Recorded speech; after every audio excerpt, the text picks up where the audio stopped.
Oke, Assalamualaikum warahmatullahi wabarakatuh. Kita bertemu kembali di channel Gaf Official. Kali ini kita akan belajar tentang pajak penghasilan yang bersifat final.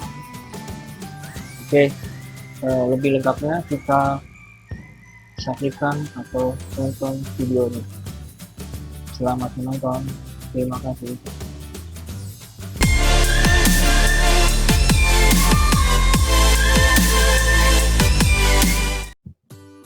Oke, kita lanjutkan di part 2 ini berkaitan dengan PPh pasal 4 ayat 2 atau PPh yang bersifat final. Oke, untuk materi berikutnya berkaitan dengan materi tentang pengalihan hak atas tanah atau bangunan.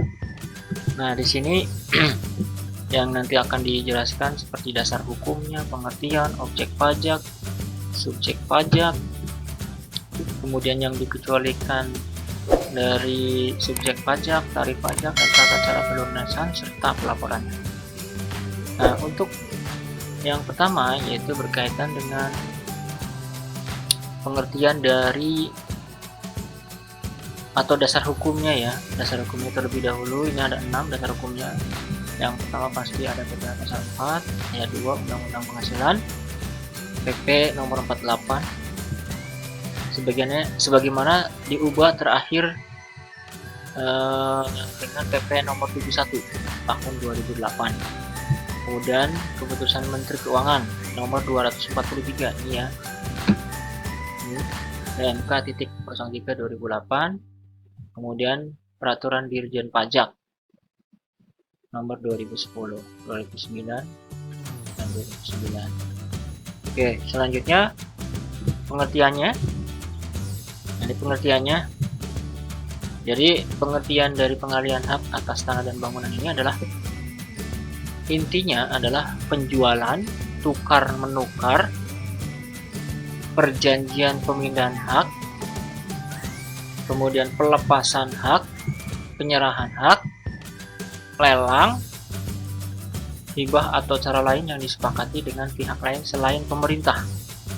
Nah, kalau yang di bawah itu dengan pemerintah ini. Yang kedua. Kemudian yang terakhir adalah kepada pemerintah guna pelaksanaan pembangunan untuk kepentingan umum yang menyelenggarakan persyaratan khusus. Kemudian objek pajaknya itu penghasilan yang diterima atau diperoleh orang pribadi atau badan dari pengalihan hak atas tanah dan bangunan. Kemudian selanjutnya adalah subjek pajaknya adalah penghasilan dari pengalihan hak atas tanah. Yang dikecualikan dari subjek pajak pihak yang diberikan penerbitan surat keterangan bebas. Ya, ada 4. Kemudian pihak-pihak yang diberikan secara langsung tanpa penerbitan surat keterangan bebas. Ini ada 2. Oke, kemudian tarifnya berapa? Tarifnya ini ada yang 5% dan ada yang 1%. Kemudian tata cara penulisannya, orang pribadi atau badan yang menerima atau memperoleh penghasilan dari pengalihan hak atas tanah atau bangunan dari pihak selain pemerintah wajib membayar sendiri PPh-nya dan menyampaikan SPT masa paling lambat tanggal 20. Kemudian bendaharawan atau pejabat yang melakukan pembayaran atau pejabat yang menyetujui tukar menukar yang melakukan pemungutan PPh wajib menyampaikan SPT paling lambat tanggal 20. Oke, selanjutnya adalah usaha jasa konstruksi. Nah, ini juga ada dasar hukumnya, pengertian, objek pajak, tarif dan pemotongan serta penyetoran. Nah, seperti biasa ini diawali dengan pasal 4 ayat 2 dasar hukumnya. Kemudian ada PP nomor 40 tahun 2009 dan peraturan Menteri Keuangan nomor 153 PMK 03 dari 2009. Pengertiannya, jasa konstruksi, pekerjaan konstruksi dan perencanaan konstruksi. serta pelaksanaan konstruksi, pengawasan konstruksi, penyedia jasa, nilai kontrak jasa konstruksi. Objek pajaknya adalah penghasilan dari usaha jasa konstruksi, dikenakan penghasilan yang bersifat final. Tarifnya WP dalam negeri dan BUT yang menerima penghasilan dari jasa konstruksi dikenakan PPh. Nah, nanti ada di buku ya, nanti di buku bisa dilihat tarif-tarifnya, yaitu di buku perpajakan penerbit Salemba 4, pengarangnya adalah Abdul Halim dan kawan-kawan. Nah, kemudian pemotongan dan penyetorannya, PPh dipotong oleh pengguna jasa, kemudian PPh disetor sendiri oleh penyedia jasa.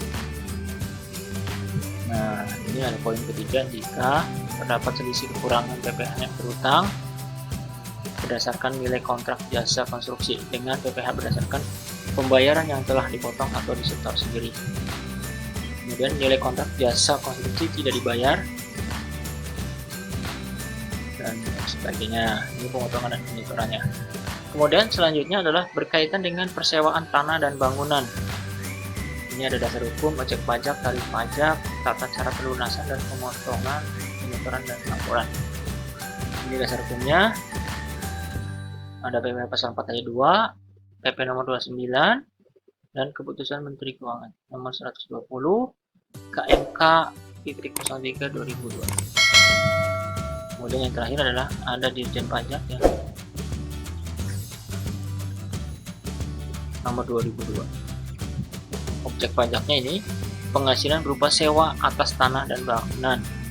Itu bisa berupa tanah, rumah susun, apartemen, kondominium, gedung perkantoran, gedung pertokoan, gedung pertemuan, termasuk bagiannya rumah kantor, toko, rumah toko, gudang, dan bangunan industri. Besarnya PPh yang terutang adalah 10%. Nah, ini tata cara pemotongannya.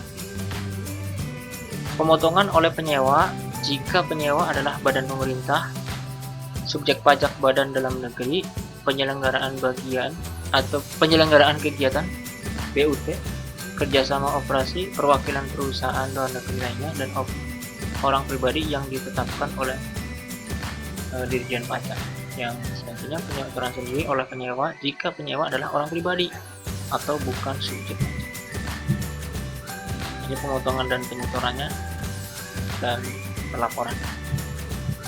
Oke, selanjutnya adalah yang terakhir yang merupakan bagian dari PPh yang bersifat final, yaitu peredaran bruto tertentu. Nah, kalau di sini ini karena ini berkaitan dengan perusahaan, jadi pembahasannya itu panjang ya. Ada pastinya dasar hukum sampai dengan penyetoran dan pelaporan PPh pasal 4 tersebut. Ini dasar hukumnya nih. Nah, dasar hukumnya PPh pasal 4 ayat 2, PP nomor 46 tahun 2013 dan PMK atau Peraturan Menteri Keuangan tahun 2013. Objek pajaknya adalah penghasilan dari usaha yang diterima atau diperoleh wajib pajak memiliki peredaran bruto tertentu dikenai PPh yang bersifat final. Subjek pajaknya adalah WPOP atau WP badan, tidak termasuk BUT ya. Nah, ini yang disebut tertentu nih. Menerima penghasilan dari usaha, tidak termasuk penghasilan dari jasa terkait pekerjaan bebas dengan peredaran bruto tidak melebihi 4.800.000.000 dalam 1 tahun pajak. Nah, apa saja yang tidak termasuk dalam penghasilan jasa sehubungan dengan pekerjaan bebas ya, seperti yang dijelaskan di poin 2, yaitu 1. Tenaga ahli yang melakukan pekerjaan bebas, ada pengacara, akuntan, arsitek, dokter, konsultan, notaris, penilai, dan aktuaris. Kemudian pemain musik, pembawa acara, penyanyi, pelawak, bintang film, bintang sinetron, dan lain-lain. Kemudian olahragawan, penasehat, pengajar, pengarang, peneliti, penerjemah, agen iklan, pengawas, perantara, petugas penyedia barang, agen asuransi, distributor perusahaan pemasaran berjenjang, atau penjualan langsung dan kegiatan sejenis. Nah, yang tidak termasuk subjek pajak yaitu wajib pajak orang pribadi yang melakukan kegiatan usaha perdagangan dan atau jasa dalam usahanya menggunakan sarana atau prasarana yang dapat dibongkar pasang, baik yang menetap maupun tidak menetap. Menggunakan sebagian atau seluruh tempat untuk kepentingan umum yang tidak diperuntukkan bagi tempat usaha. Misalnya pedagang makanan keliling, pedagang asongan, warung tenda trotoar, dan tidak termasuk PP Badan. PP Badan yang belum beroperasi secara komersial. PP Badan yang jangka waktu 1 tahun setelah beroperasi secara komersial memperoleh peredaran bruto melebihi 4,8. Oke, tarifnya 1%. Ya, tarifnya 1%. Pengenaan PPh didasarkan pada peredaran bruto dari usaha dalam 1 tahun dari tahun pajak terakhir sebelum tahun pajak yang bersangkutan. Kemudian, jika peredaran bruto kumulatif wajib pajak pada suatu bulan telah melebihi jumlah 4,8 miliar dalam suatu tahun pajak, wajib pajak tetap dikenai tarif 1% sampai dengan akhir tahun pajak yang bersangkutan.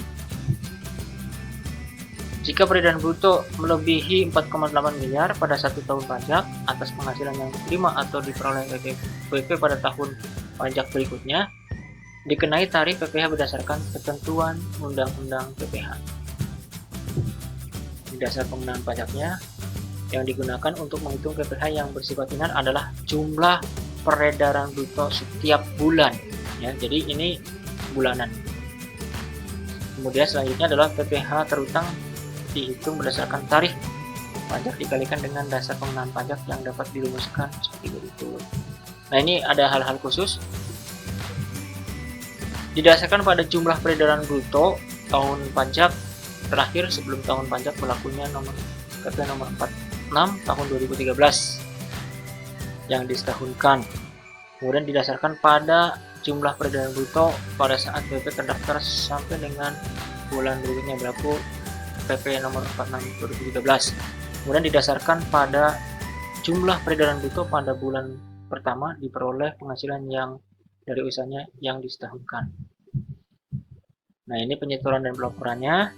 Oke, kita langsung saja ke contoh kasusnya ya. Contoh kasusnya ini ada contoh kasus berkaitan dengan PPh pasal 4 ayat 2.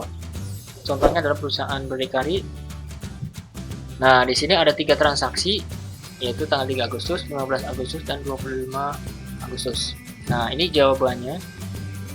Jawabannya seperti ini. Jadi perhitungannya langsung dikalikan dengan DPP.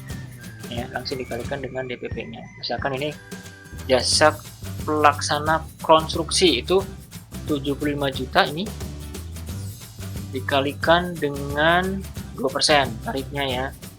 Kemudian hadiah undian tarifnya 20%, langsung dikalikan dengan DPP-nya yaitu 100 juta.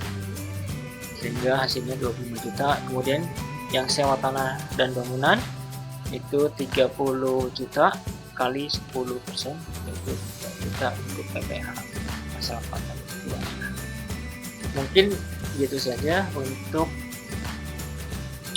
pembahasan dari PPh yang bersifat final. Dalam hal ini adalah pasal 4 ayat 2. Mungkin segitu saja penjelasan dari saya. Nah, kurang lebihnya nanti Anda bisa baca di buku ini ya. Buku karangan Abdul Halim, Icuk Rangga Bawono, Amindara. Nah, tahunnya ini bisa Anda lihat di tahun 2020 ya, yang baru. Nah, bukunya berjudul Perpajakan Konsep Aplikasi. Ya, Perpajakan Konsep Aplikasi. Oke, mungkin gitu saja. Jangan lupa untuk subscribe, like, share, dan komen. Dan jangan lupa aktifkan tombol lonceng. Sekian, terima kasih atas perhatiannya. Semoga bermanfaat penjelasan berkaitan dengan materi ini. Terima kasih. Assalamualaikum warahmatullahi wabarakatuh.